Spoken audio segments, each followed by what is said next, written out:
ওকে দেখো এই মুহূর্তে বসে আছি চীনা পার্কের বুকে একটা দারুণ রেস্টুরেন্টের নাম হচ্ছে আয়াত রেস্টুরেন্ট অ্যান্ড ক্যাটারার। একটা নস্টালজিক ফিল পাবে যখন ভেতরে আসবে, এর অ্যাম্বিয়েন্সটা অসাধারণ এক কথায়। কিন্তু মেন যে আমার সামনে চলে এসছে এত আইটেম, এর মধ্যে কি কি আছে সেগুলো তোমাদেরকে এক এক করে বলি। সবার ফার্স্টে রয়েছে মাটন বিরিয়ানি, যেটা এখানকার একদম কাস্টমার চয়েস বলা যায়, মানে এখানকার কাস্টমার এত পছন্দ করে এখানকার বিরিয়ানিটা, আয়াতের বিরিয়ানি। সো এখানে দেখতেই পাচ্ছ মাটনের পিস, আলু আর রাইস তো রয়েছে। এই রয়েছে মাটন বিরিয়ানি, একটা রয়েছে মিক্স রাইস, এই যে দেখতে পাচ্ছ মিক্স ফ্রাইড রাইস রয়েছে, আর এই যে দেখতে পাচ্ছ বাটার গার্লিক প্রন।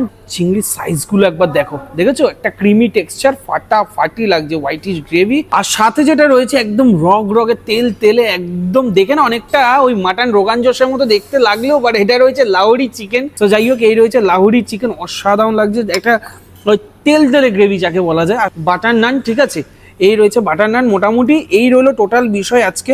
আর সাথে মকটেল আমি দুটো নিয়েছি, ঠিক আছে। এটা রয়েছে জিরা কোলা, আর এটা একটা মকটেল আছে, আমি নামটা ভুলে গেছি, ঠিক আছে। যাই হোক, মোটামুটি আয়াতের টোটাল ডিটেলস আমি কমেন্টসে পিন করে রাখছি, এছাড়াও কিন্তু আমি চাইলে স্ক্রিনে দিয়ে রাখতে পারি। যাই হোক, তোমরা আজ থেকেও ভুলো না এইরকম খাবার কেউ খেতে ভুলো না। ভিডিওটা ভালো লাগলে অবশ্যই লাইক করো, শেয়ার করো, সাবস্ক্রাইব আর ফলো করতে ভুলো না ফুড পিপলকে। ইয়েস।